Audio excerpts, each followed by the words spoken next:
তো আমরা এসেছি আমার সাথে আমাদের মহফিল মানে প্রাথমিক এবং গণশিক্ষার আপনার সচিব মহোদয় আছেন, ডিজি মহোদয় আছেন, স্কুলের প্রিন্সিপাল মহোদয়, শিক্ষকরাও আছেন।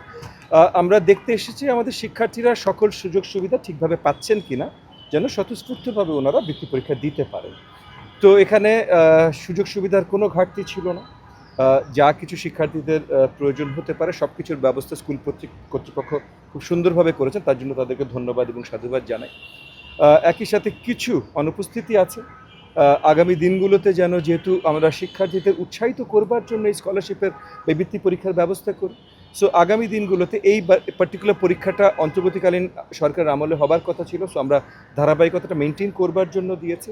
আগামী পরীক্ষা হবার আগে আমরা নীতিমালায় বেশ কিছু চেঞ্জেস আনতে ইচ্ছুক, যেমন স্কলারশিপের অ্যামাউন্ট, মানে কতখানি তারা পাবেন, কিভাবে পাবেন, কত সংখ্যক শিক্ষার্থী পাবেন, পাবলিক তো সবাই পাবেন, প্রাইভেটে কত পার্সেন্টেজ পাবেন, এই সব কিছু নিয়ে আবার নতুন করে আমরা হিসাব নিকাশ করতে চাই, এমনভাবে করতে চাই যেন আরও বেশি উৎসাহিত সকল পর্যায়ে শিক্ষার্থীদের এবং গার্ডিয়ানদের করা যায়।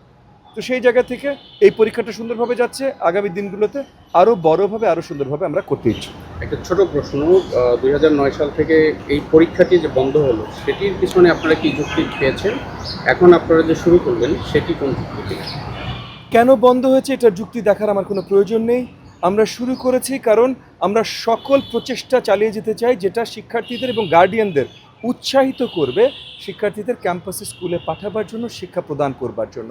আমাদের সরকারের টার্গেট 100%, মানে স্ট্যাটিস্টিক্যালি স্পিকিং 96% প্রপার শিক্ষার হার আমরা আমাদের সরকার মেয়াদে পরিপূর্ণভাবে পূরণ করতে চাই।